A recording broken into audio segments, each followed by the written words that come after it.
Salut à tous. Alors aujourd'hui, nous allons aborder un raisonnement assez important que vous allez aborder dans votre cursus en terminale, qui vous servira évidemment plus tard dans vos éventuels cursus scientifiques. Il s'agit du raisonnement par récurrence. Alors, le raisonnement par récurrence, déjà pour commencer, c'est un raisonnement qui va s'opérer dans l'ensemble des entiers naturels.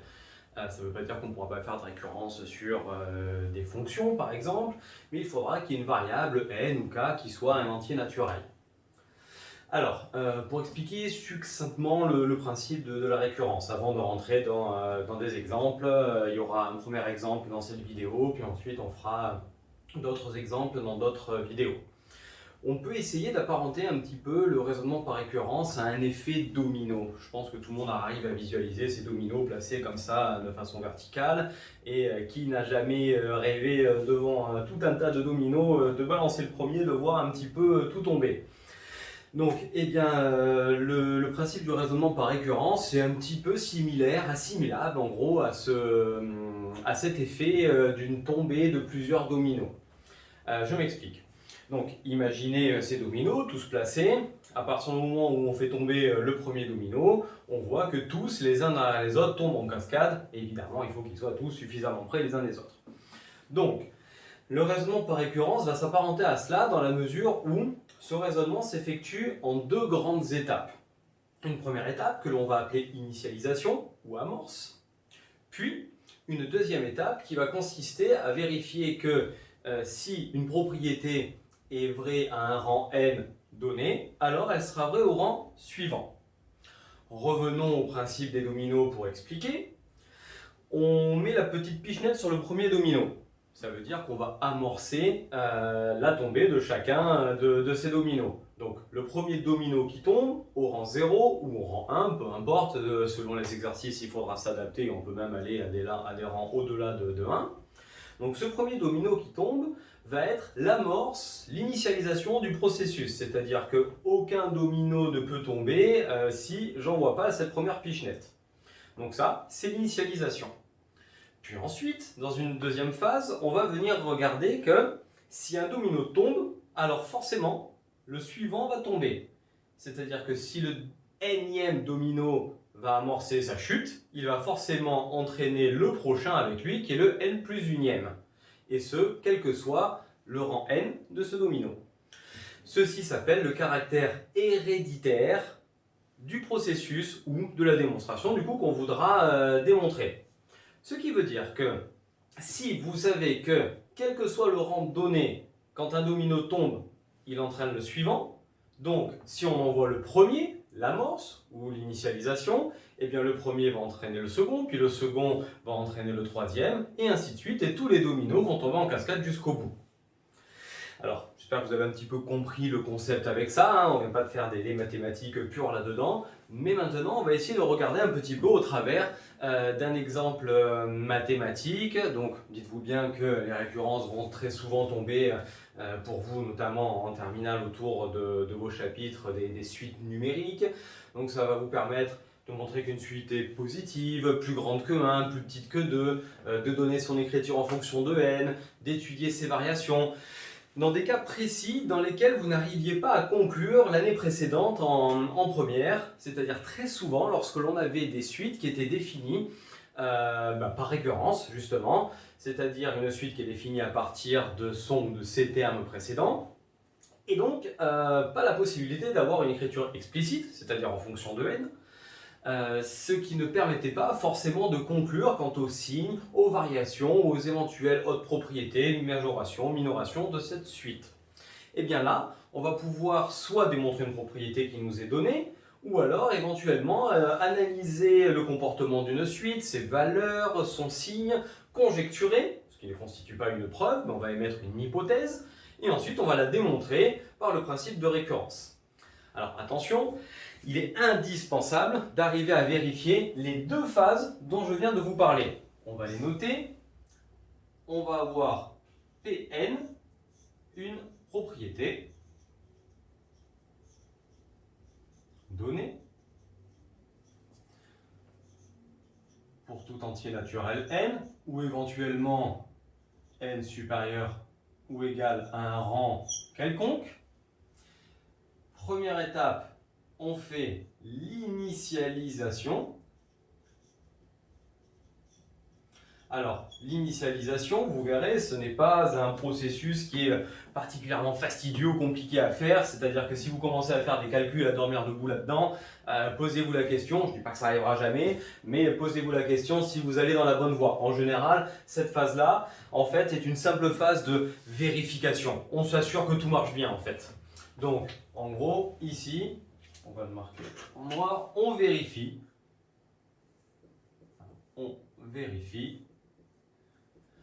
que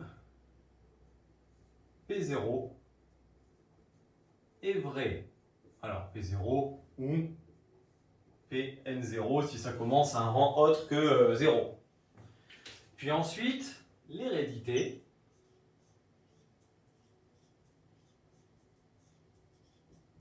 L'hérédité, le principe, c'est on suppose que Pn est vrai pour n fixé, pour un entier naturel tout à fait quelconque, et on va s'assurer que si la propriété est vraie au rang n, alors elle est vraie au rang suivant. C'est-à-dire, on suppose que Pn est vrai pour un n fixé, montrons que Pn plus 1 est aussi vrai. Donc voilà, et puis après, on finit par une conclusion. Alors, vous verrez dans ce type de raisonnement, il faudra bien faire attention à la rédaction que vos professeurs amèneront à l'école et autant que faire se peut apporter du mimétisme par rapport à leur phrase, à leur façon de le présenter. Ça fera toujours mieux sur vos copies d'amener les phrases de rédaction et les notations de vos professeurs. Vous verrez, vous y gagnerez dans vos points sur ces questions. Alors, maintenant, passons de suite à un premier exemple que je vais vous proposer et on va regarder une suite donc, définie par récurrence et on va essayer d'étudier son signe et montrer que cette suite est positive. Donc, on va tirer un trait, hop, et on va se mettre là, exemple. Alors, sur cet exemple, on va considérer la suite UN, et pensez bien lorsqu'on parle d'une suite à la mettre entre parenthèses, sinon ce n'est pas la suite, mais c'est le terme de rang n, donc faites bien attention à ça, on peut y laisser quelques petits points en devoir là-dessus.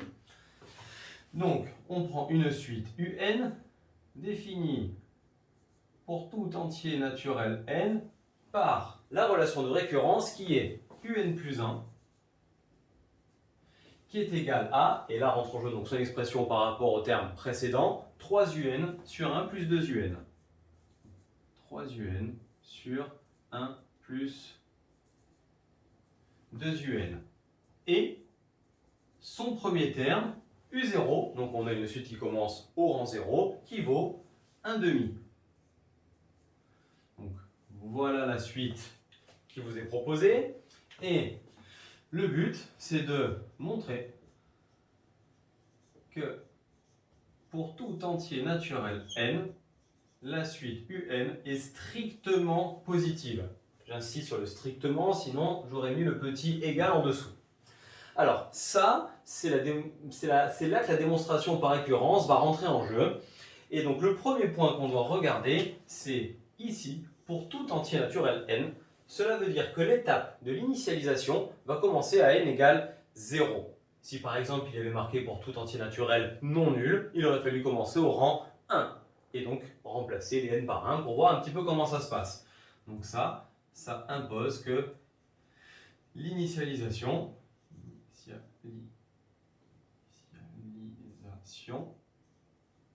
va se faire à n égale 0. Et donc, on va appeler soit Pn la propriété qui dit que pour tout entier naturel n, UN est strictement positive. Et maintenant, faisons cette démonstration. Alors, première étape, initialisation.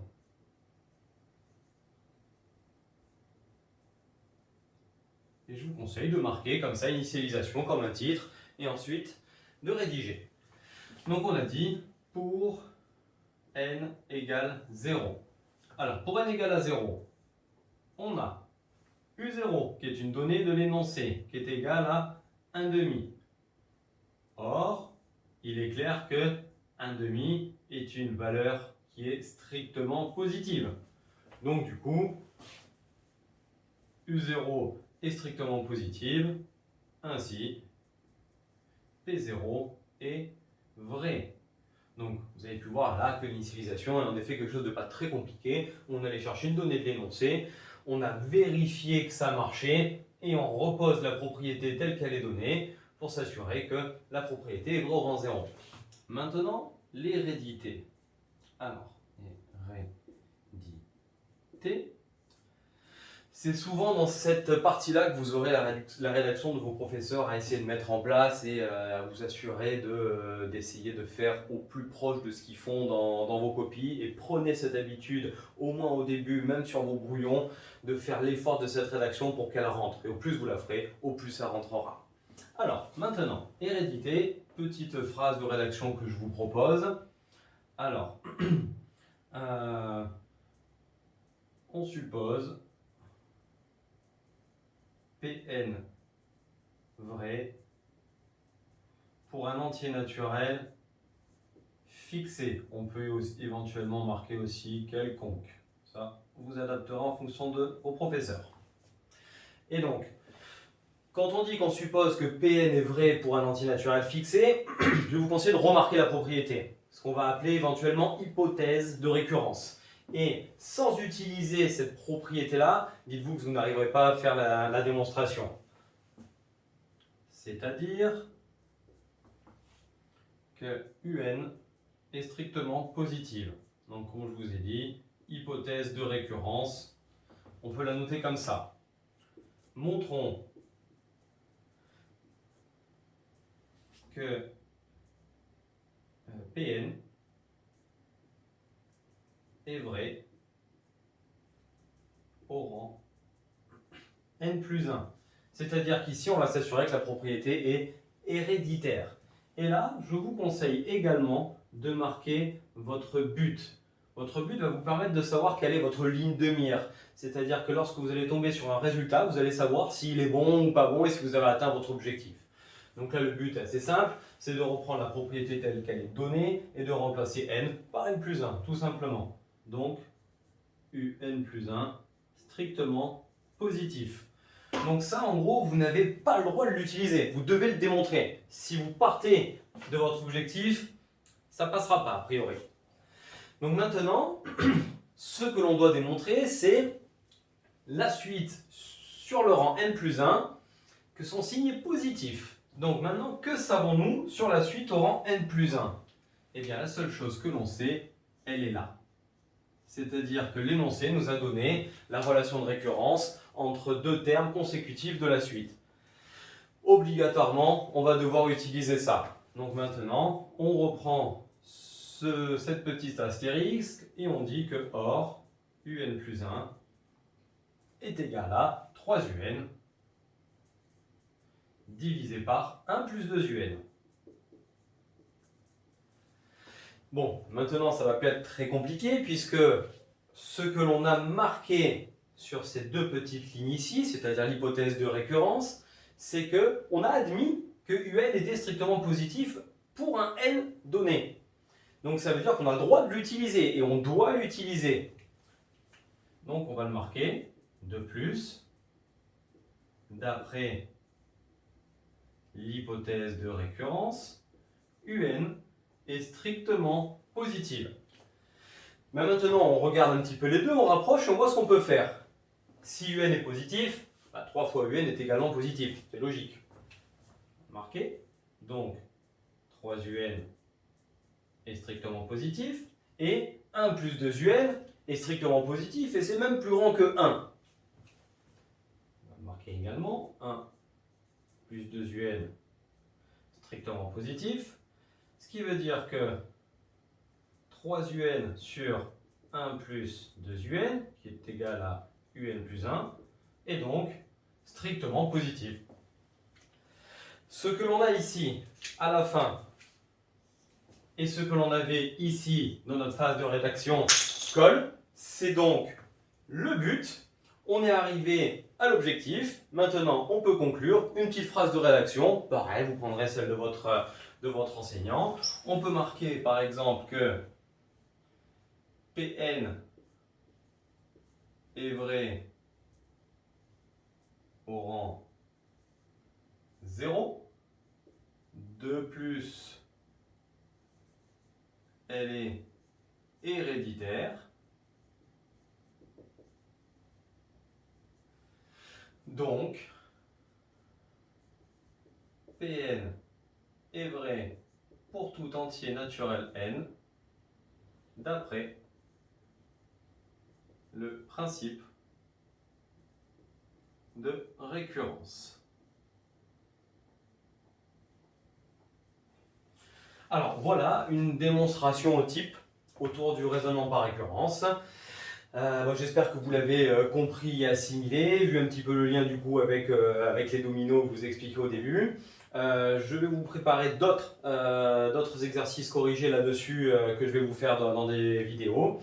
J'espère que ça vous a aidé un petit peu à mieux comprendre ce que vous avez vu en cours. Et donc je vous remercie d'avoir suivi. N'hésitez surtout pas à partager auprès de vos amis, de vos collègues, à mettre un petit pouce, ça fera toujours plaisir. Et sur ce, je vous souhaite à tous une très bonne après-midi, une bonne fin de journée et je vous dis à très bientôt.